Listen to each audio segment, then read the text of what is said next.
Okay, so first step is usually I find a color palette and I usually try and figure out what kind of typography the theme is.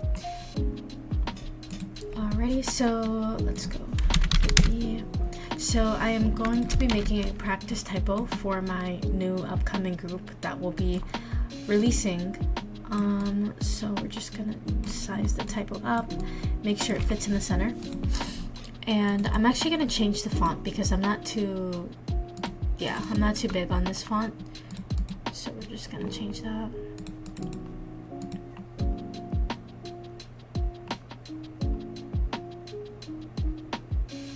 I really like this font, so I'm going to be using this one. And if you're interested in what the font name is right here already. So we're going to size it up, make sure it looks nice, and then after that we're going to color it.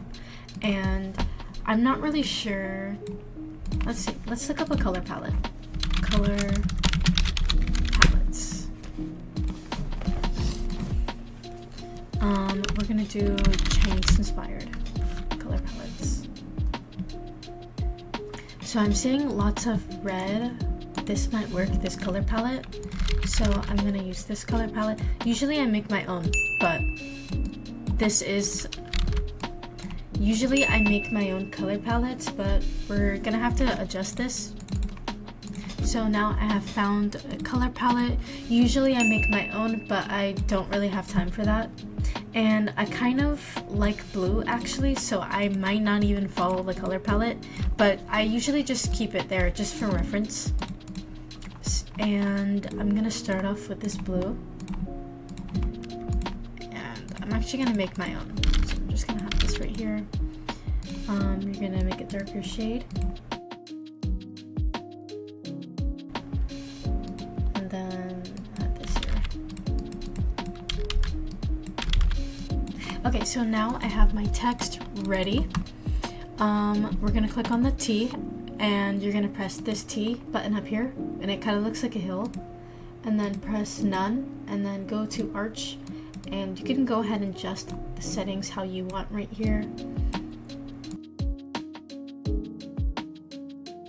So now what you're gonna do is copy it and you're gonna hide one of the layers. And then you're gonna click the T and go to 3D up here. And once you're here, just press OK. And my Photoshop is set up a little bit differently, and that's fine, but everything should still be the same. So once you have clicked 3D, go to Properties and click on Cast Shadows. That gets rid of this little nasty shadow down here. I never use shadows, honestly. I personally just don't like it. Okay, so next click on Shape Preset right here. And then usually I use the first 6, but you can see the difference. I really like this one. This one is my favorite. And then now you're gonna go to Extrusion Depth, and this basically changes the background and like how long it is and how short it is. And I like to leave mine like around right here. And so once you've adjusted the properties settings, now you're going to go to 3D and you're going to go ahead and click Extrusion Material and go back to Properties, and you're going to add some glow to it, and you're going to press the base color and you're going to make it darker than what your original color is. So just make it darker. Around here, that's fine. Okay, and now we can honestly click on this arrow and click on Essentials. Now this arrow, if your Photoshop is like normal, it should be somewhere around here. I'm not sure, but click on the arrow and then click on Essentials, and that gets you out of the 3D tab. I did forget to mention, let me go back in 3D. I usually like tilt. You can tilt your font up. I usually tilt mine up or down depending on what kind of vibe I'm going for, but in this case I'm going to be tilting mine a little bit backwards. Okay, now we're going to double click on the text and we're going to add a gradient. So gradient, and you're going to make sure it's on overlay, and linear, and this should be the settings. Just keep it at 90. Let me see. Just leave it at 90 for now. I'll change it. But yeah, go to whatever color your typo is. If it's not on here, that's fine. Just click on a random one. Doesn't really matter because I'm gonna make my own. Alright, so just click on one, and then and then press this and delete it. If you have 3, delete 1, so that way you have 2. So you're going to drag the darker one that way, and the lighter one this way. So now what we're gonna do is, one second. Okay, you're gonna make this end, the right side, white, or you can make it a really light color of whatever your original text is. And for the darker one, I'm gonna use the palette. So I'm gonna use this one. Maybe a little bit darker. Okay, this is perfect. And you can change like the lightness. You can see it's like super dark down here and then super light. And then this right here and then this. But I think maybe I should make it blue, but like just a little bit lighter. Let's see.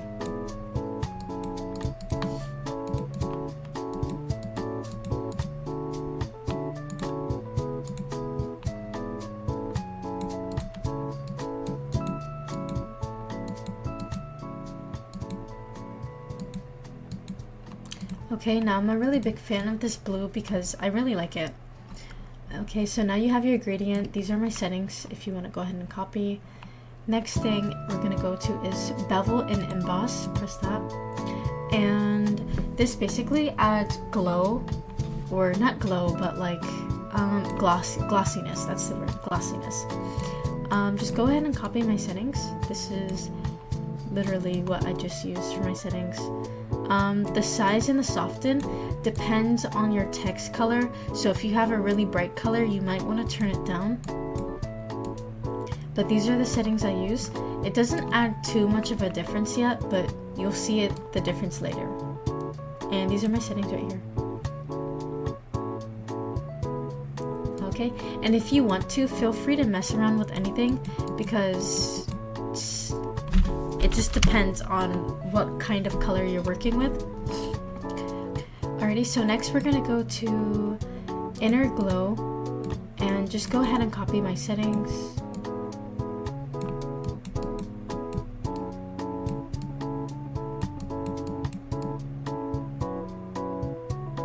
Now, before you add the opacity, you want to make sure that it looks like this before you lower the opacity. And then now once you lower it, you can see the outsides kind of get lighter. I'll change this to like, let's see, change the color to a lighter shade than your actual text. Oh yeah, that's perfect. And then lower the opacity, and you can see it still adds like these little shadows, and it adds more detail to the actual typo. And right now, it's honestly looking really good. Like, this is amazing. I don't think I've ever done a deep blue typo like this, so I really love it. So yeah, just go ahead and copy my settings right here. Okay, now once you have copied my settings, go ahead and go to inner shadow, and it kind of does the same exact thing. I'm gonna change the color to lighter. It kind of does the same exact thing, except this one adds a little bit more detail. We're just gonna make it like this. And there we go. Feel free to copy my settings right here. Okay, and I'm actually gonna lower this a little bit, so copy these ones. Okay. So I usually use color overlay sometimes, like if I don't really like the original color of after I've done the editing, then I can just go here to color overlay and then change the blue to any blue I want. I can make it green, that's a nasty green, or I can make it purple. Purple looks nice. I can make it like a super neon. I can make it this color. This color actually looks pretty good, I can't lie. Like, it looks really good. I can make it light, and you get the concept of that. I don't really need that, so turning that off. Maybe I'll make it one more light. There we go. Okay. Okay, and outer glow is this little cool effect. I used to use it a lot, but I don't really use it too much anymore. It basically adds a glow to your text. And you can just size it down and lower the opacity, and your text low-key kind of glows. Like it looks so good. What? Okay, yeah, but that's it. I might add it this time, honestly. Looks kind of good. I haven't used this in a while. Alrighty, and then satin, it adds more detail. Like, I know you guys see that. That actually looks so sexy. Like, what? That looks so good. Okay, I'll just go ahead and copy my settings. Again, my settings might not work, and I have to keep repeating this because, like, it just depends on the color of your text and what font you're using. But these are my settings if you're copying the exact thing, you know. Okay, and then next go to pattern overlay. This isn't something I use all the time, but it's good for adding little details like that. Click on the arrow and you can just go ahead and change whichever one. Don't forget to take out your trash cans. Thank you so much, Alexa. That was so needed. Thank you. Anyways, yeah. So my favorite ones to use is grass. I love grass. Like, guys, it's so great. Honestly, since I'm using blue, some water spot texture might actually look really nice. But I think I'm just gonna use grass instead. Can't go wrong with grass, guys.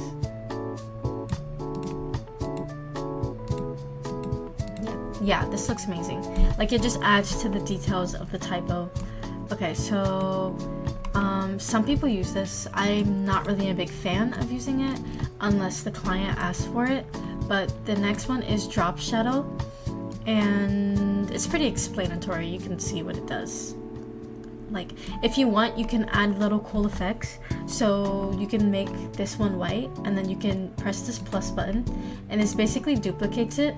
And then on the second one, make the distance longer, and then change the color to a darker shade of blue, or like if you want like another color.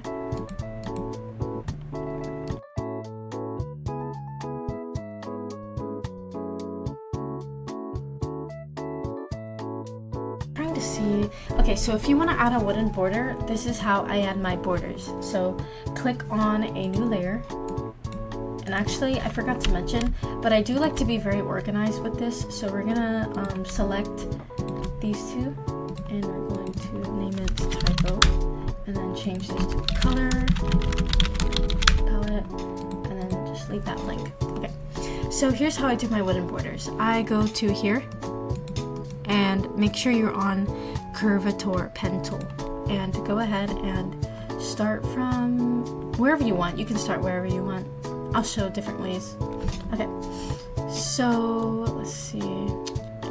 Start from right here, like the corner, and then just make a line. It doesn't really have to be perfect.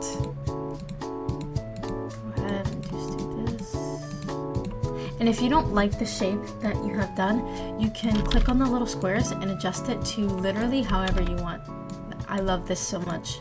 I think it's easier than using an actual pen tool trying to trace someone's, like, it's just really easy. Okay, so now I have this, and now I'm just gonna go ahead and size it to my text. And I do realize that my text has an arch, so first, before we do the arch, copy and paste your border and go ahead and hide one of them. And I like to do this just in case I mess up. I have a spare copy. Okay, so now that select your English, oh my god, select your border, and then go to this arch thing right here, and then you're gonna see these little circles, and go ahead and drag them up, then just bring it down.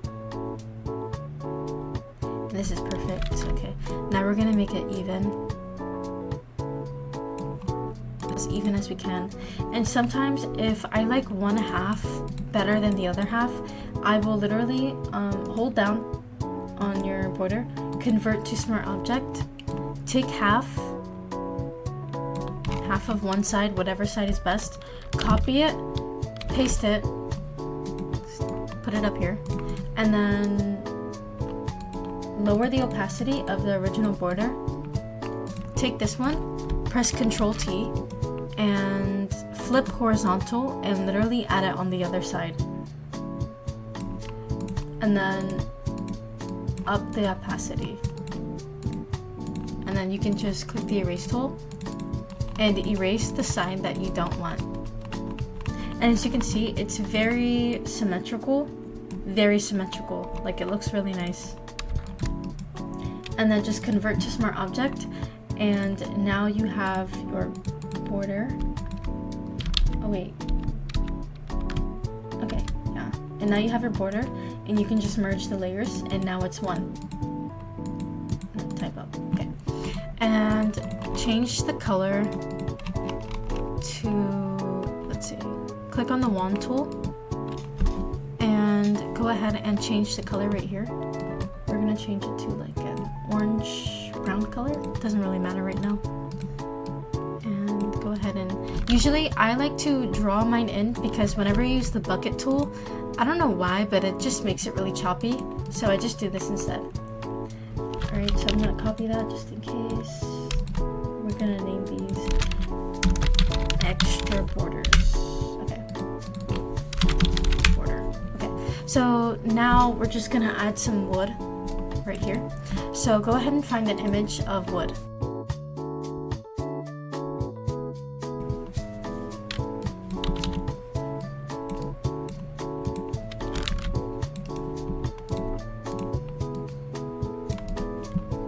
So now once you have your picture of wood, make sure it's a stylized wood pattern. You can go ahead and look on Google and search up stylized wood pattern. And okay, yeah, so once you have it, go ahead and center it. You don't have to center it in the middle, just do it on one of the edges. And then once you've done that, go ahead and copy it, paste it, and then flip horizontal and add it to the other end. And then bring them in closer. And go ahead and click erase tool, soft. Make sure it's a soft brush for the erase tool. Go ahead and erase one. And then if you drag it closer, they will kind of like merge to the point where it's not too noticeable, but you need to make sure that these layers are good.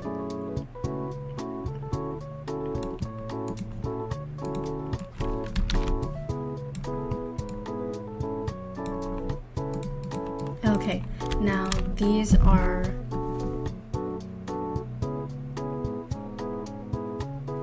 okay. Now this looks like it's just one piece. It doesn't even look like two. So now we can merge it, merge layers, and size it up.